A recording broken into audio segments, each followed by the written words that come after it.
He's the samurai warrior of Silicon Valley. Larry's attitude is, if you want to compete against me, then be prepared to be crushed. Larry Ellison started Oracle Software over 30 years ago, and it has made him the highest paid executive over the last decade, with a total compensation of $1.84 billion. There was nobody better than Larry at making a customer believe that he could change that person's business life with his product. He sees around the corner well before many of us get to the end of the street. He'll do whatever it takes to win, in the office. SAP, the German software firm, was ordered to pay Oracle $1.3 billion. Or on the ocean. There is absolutely no doubt that he hates to lose. His company's technology has become the backbone of the world's information systems, from government to online commerce. The brazen billionaire is an ambitious provocateur with a singular management style. I have a theory that Larry's succession plan for Oracle is he is trying to figure out a way that when he's 6 feet under in a grave, he can still run Oracle.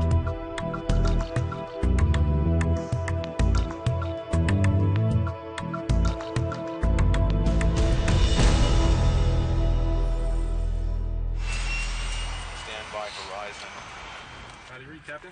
Loud and clear. Okay.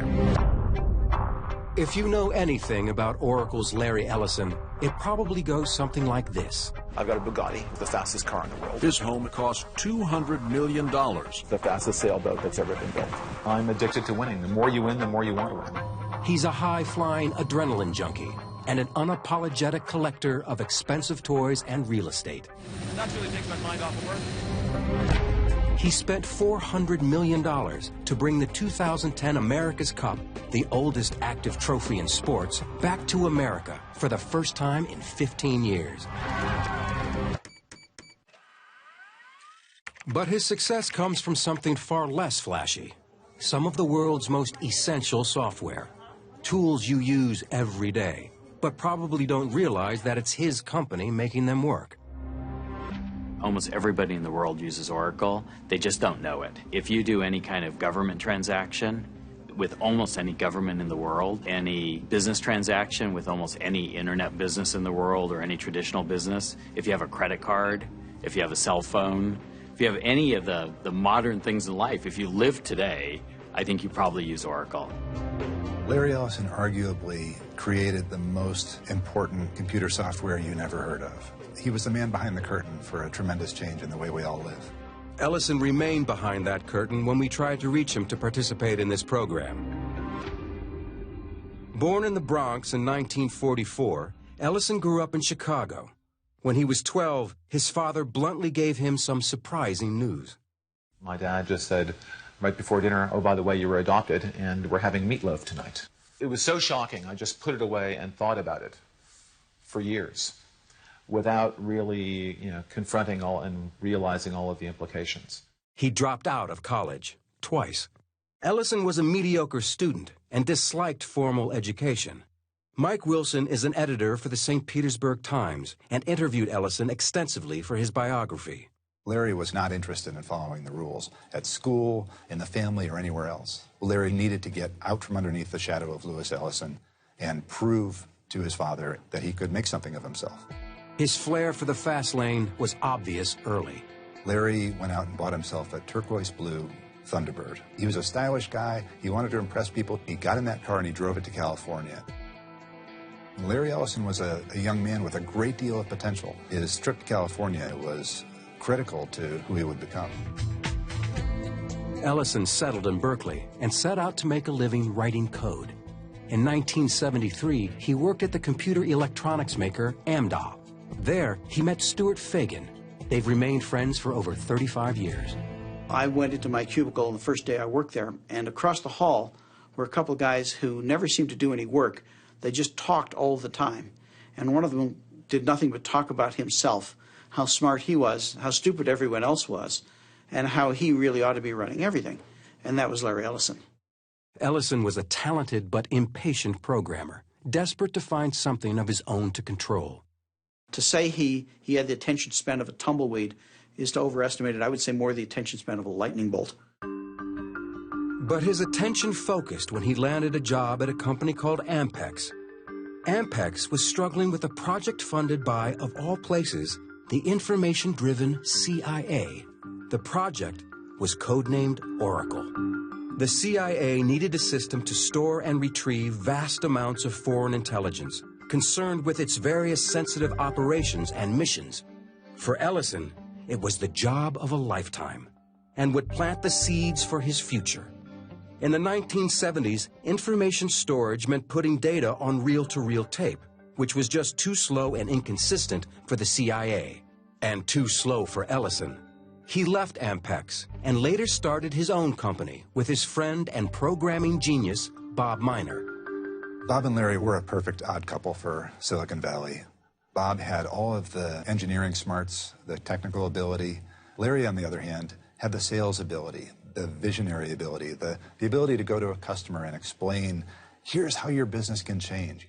With this original handwritten sign and $1,200, they started Software Development Laboratories, or SDL.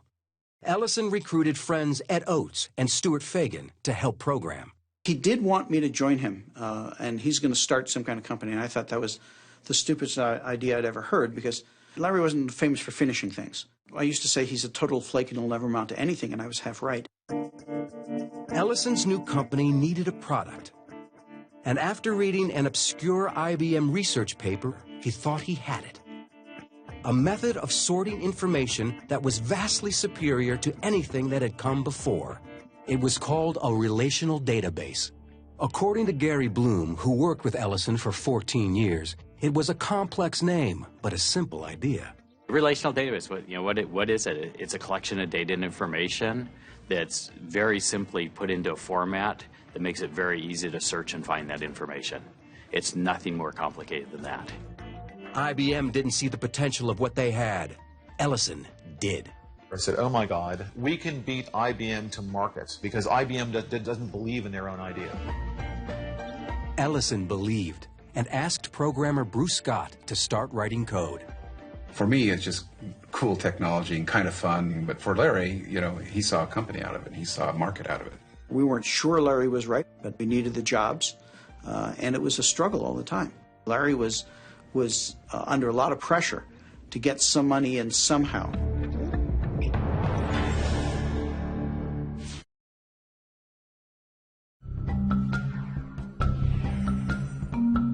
In 1977, at age 34, Larry Ellison's startup software company was busy creating a smart database they thought would revolutionize how companies retrieve, manage, and analyze data. 3 rooms and a little lobby area. There were 4 of us who were writing programs. Larry was mostly involved in finding customers. And that was a bizarre idea because we had no software. So all the things that you would read in books of somebody being a leader, he wasn't. But he was tenacious. He would never give up on anything. Ellison chased and cajoled customers, becoming the company's chief evangelist. There was nobody better than Larry at making a business person, making a customer believe that he could change that person's business life with his product. Knowing they still needed a smarter solution for the monumental task of managing worldwide intelligence, Ellison sold his database to the CIA, his first customer. He called the new software Oracle version 2. There was no version 1 because everyone thought, well, no one buys version 1, it's buggy. So we started with version 2. Well, our version 2 was at least as buggy as anyone's version 1. And I describe those early versions as the Roach Motel of databases. The data went in, but it didn't come out. In 1982, Ellison also took the name Oracle for his company. He targeted government agencies and major corporations in his own unique way. I remember him telling me very distinctly one time, Bruce, we can't be successful unless we lie to customers. For some reason, Larry told the Bank of America, I think he told us there were 15 of us, when in fact there were 5 of us. Now, I'm not sure why the Bank of America would think differently of you if you're 5 or 15. But Larry had given them a number which was a little larger than reality. Ellison also was sharpening a sales philosophy rooted in a trip he had taken to Japan in the early 1970s.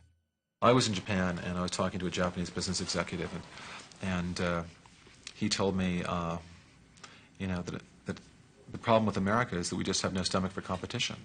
In Japan, we believe our competitors are stealing the rice out of the mouths of our children. In Japan, we think anything less than 100% market share is not enough. His take-no-prisoners approach became known as the Oracle Way. The Oracle Way in the early to mid-'80s was just to win, almost by any means necessary. Larry's attitude is, if you want to compete against me, then you better be prepared to be crushed, or don't compete against me. His product, the Oracle database, took off like a jet fighter in one of his ads. And in 1986, Oracle went public. His 39% stake in the company was worth a stunning $93 million. The IPO was a huge hit, but was overshadowed the very next day by Microsoft's public offering, which made Bill Gates' stake worth a whopping $350 million. In 1989, Ellison moved Oracle to this mammoth campus in Redwood Shores, California, which became known as the Emerald City, a reference to the Wizard of Oz, or as one newspaper described it, Larryland. And everyone knew who was the wizard. When I ordered a Ferrari 348, and I was going to get the first 348 in California, Larry ordered one from somewhere on the East Coast and got it shipped in before I got mine. He didn't want to be the second one. He wanted to be the first one. His obsession to be first took its toll. Oracle hit a wall. These aggressive sales practices started to cause serious problems.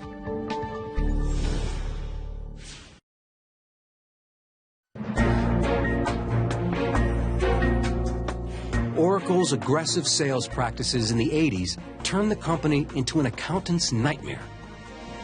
The sales force was so aggressive, so willing to close a deal, and there were so few business controls over the makeup of those deals. Then we started having the problem of we certainly signed some bad contracts.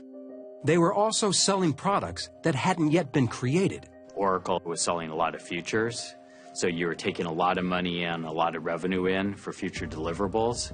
Well, then the question comes, when you finally have those deliverables, now who do you sell them to? You already sold it to everybody. You sold it to them 3 years before you had it. It didn't help the company's prospects that their latest product was a dud. Oracle version 6 was riddled with bugs. Customers were frustrated and sales plummeted. It's sometimes characterized as the near-death experience of Oracle in the early 90s, and it was. We weren't cutting fat. We were cutting into muscle, and you might even say in a couple of cases, we're cutting a couple limbs off. With Oracle's stock price in free fall, so was Ellison's personal fortune. By November 1st, 1990, he had lost $790 million. His company was nearly $1 billion operation, and it was failing. Larry was trying to achieve this greatness. He was building towards that all the time, and now he was, in a sense, a laughingstock. It was devastating for him. We're all a bunch of kids that grew up with the business. And we weren't kids anymore, and the business wasn't a little business anymore, it was big business, and we had to replace virtually all of senior management. And it was a very painful process. He convinced well-known management and sales consultant Ray Lane to join the company. And what he brought was what I'd characterize as operational discipline and a maturity around this is how a big business runs. It was chaotic, it was painful. Nobody wanted to go through that again. And so the culture was kind of reset. But the company's real savior came in the form of a new product. Zach Nelson was Oracle's youngest marketing executive. Oracle 7 was a spectacular product. The future was incredibly bright. And I think everybody within Oracle at that time certainly knew it and could sense it. It wasn't just incrementally better, it was orders of magnitude better. Ellison's company had dodged its near-death experience. In 1994, Oracle revenues passed the $2 billion mark, and his stock, as a result, was worth nearly $3 billion. For Ellison, that wasn't nearly enough. To become software's sole heavyweight, Ellison knew he had to pick a fight with the reigning champion, Bill Gates. He seemed to be personally disappointed he wasn't wealthier than Bill Gates. It's the scorecard. And if you weren't number one, if you weren't richest, you weren't on the top, you weren't the best. It was the scorecard and he was losing.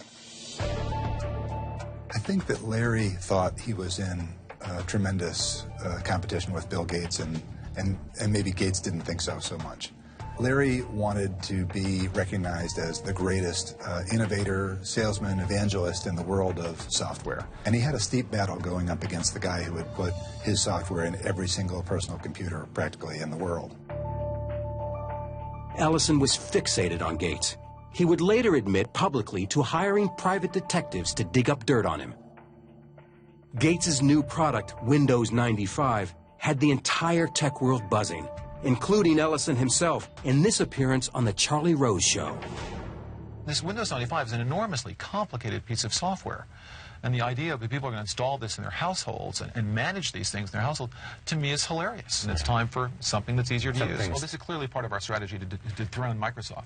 But the way you dethrone Microsoft is not somebody that, you throw darts at Bill Gates and hate and envy Bill Gates.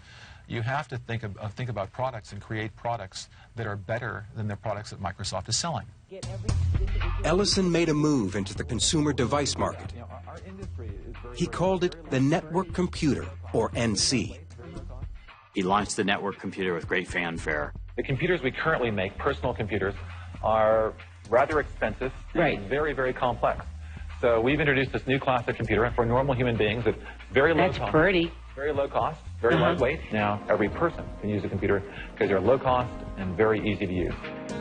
You can surf the net, you can do email on, and he said, and it's going to be $500. It's kind of an internet appliance, so to speak. No different than your toaster. I can remember having a discussion with him saying, the internet makes it possible to imagine a world without Microsoft's operating system on every desktop. And that was really, the birth of the NC. Ellison went on a campaign to promote the power of his new baby on the web, while mocking the popular PC. I hate the PC with a passion. Put the stuff on the net. It's bits. Don't put bits in cardboard. Cardboard in trucks. Trucks to stores. Me go to the store. Pick this stuff out. It's insane. I love the internet. But falling PC prices meant the NC was destined to fail. I don't think there was anything wrong with the idea. I actually just think it was premature. 5 years later, it would have won the world. And the only difference is all the PC manufacturers, Dell, HP, everybody else, Gateway, what did they do?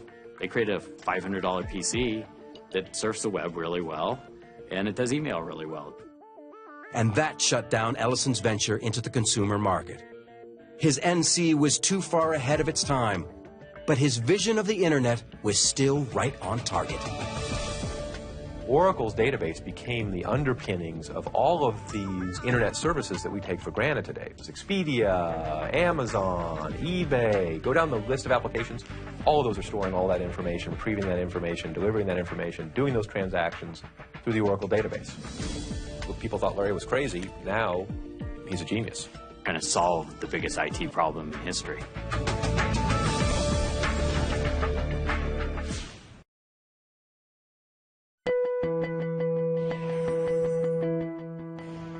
By 2000, Larry Ellison's company, Oracle, was among the elite tech companies in the world. But internal struggles would soon force out the company's president and chief operating officer, Ray Lane, who had risen to second in command and heir apparent. He described the culture at the company he left. It wasn't good enough for a salesman to make their quota. They had to make 200% of their quota. It was, the top 10% get rewarded millions, and everybody else, falls by the wayside. They're weak soldiers, shoot them. A departing Lane said he didn't fit into Oracle's system, and that the only person making decisions at Oracle is Larry. Lots of people that transitioned in and out of Oracle got confused who was in charge. And that's a pretty volatile, that's like a galactic collision, where two stars hit, and it's a pretty violent explosion. Oracle, the company, was on a roll, but was lagging behind in one key area. We're still fighting to be relevant in the applications world. We're the #2 application provider in the world, and we're #2 in ERP behind SAP. Boy, this #2 is getting old. We're #2. Not for long. We're #2 in CRM behind Siebel, but we're growing faster than SAP, and we're growing faster than Siebel, and we're determined to become #1 in applications, as like we're #1 in database. To get to #1, Ellison needed to do something his company had long avoided: buying new technology through acquisitions. When he came to that conclusion, he opened his wallet and bet far bigger than anyone else did. And in fact, he did it far faster than anyone else did. Ellison wanted to bundle new application software with Oracle's successful product line. In 2003, he targeted the company PeopleSoft in a hostile takeover attempt. The Department of Justice sued Oracle on antitrust grounds, charging the takeover would empower the company to illegally raise rates and impair innovation. After a year-and-a-half-long battle, the courts sided with Oracle. Ellison finally acquired PeopleSoft for $10.3 billion. It's very rare that someone gets sued by the government and they actually win. You know, I mean, it's just another testament to this guy's tenacity. Most guys would have maybe walked away from that. Instead, Ellison stepped it up. Over the next 5 years, he would spend close to $34 billion acquiring 52 companies. Heather Bellini is Senior Managing Director of the Technology Research Team at International Strategy and Investment Group. She has covered Oracle since 2003. He started looking out and seeing how the landscape was changing and how the carnage that was done to some of his competitors was going to give him an opportunity to go make some acquisitions and buy some technology where he was behind. And he really was the one that started the whole M&A trend within the technology industry. Ellison's appetite for acquisitions accelerated in 2009 with his $7.4 billion trophy purchase of the prominent hardware company Sun Microsystems. But in 2010, his eyes were on another trophy, a decade-long $400 million obsession. BMW Oracle Racing was launched in 2000 for Ellison's run at the America's Cup. It may be the oldest active prize in international sport, but what Ellison created was entirely new. The boat is a trimaran. It often appears to be nearly flying with only one of its 3 hulls actually in contact with the water.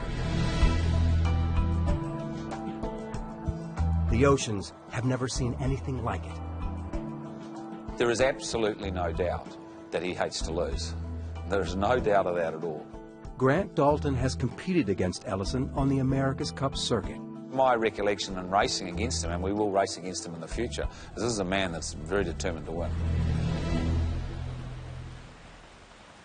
On Valentine's Day 2010, Ellison brought the America's Cup back to the United States for the first time in 15 years. He celebrated with his now ex-wife, romance novelist Melanie Kraft. It was his 4th marriage. The old samurai warrior re-emerged when his friend Mark Hurd resigned as CEO at Hewlett-Packard amid allegations of sexual harassment and expense account irregularities. Ellison was outraged. He attacked the HP board of directors. He said, quote, the HP board just made the worst personnel decision since the idiots on the Apple board fired Steve Jobs many years ago. Exactly 1 month later, Ellison stunned the business world when he turned around and hired the ousted executive. The Silicon Valley soap opera continued when HP named Leo Apotheker as its chief executive. His former company, SAP, is Oracle's biggest rival in business software. SAP and Oracle had been locked in a nasty 3-year copyright infringement case that ended in November 2010. SAP, the German software firm, was ordered to pay Oracle $1.3 billion. It was the biggest settlement ever for software piracy. Larry Ellison's brawl had drawn new blood on the information technology battlefield. And as always, he is more determined than ever to win. Larry Ellison is pretty similar to the New York Yankees. They're the team you love to hate. And as a competitor to Larry Ellison, I'm sure that he's the person that people love to hate, just given how successful he's been. While most visionaries you think are sort of just talking off their hat and saying, oh, this is how the world can be, you know, Larry sees how the world can be, and then he actually tries to make it that. He started with a $1,200 stake in a little company, and by sheer force of will and persuasion, he built it into one of the giant software companies of the world.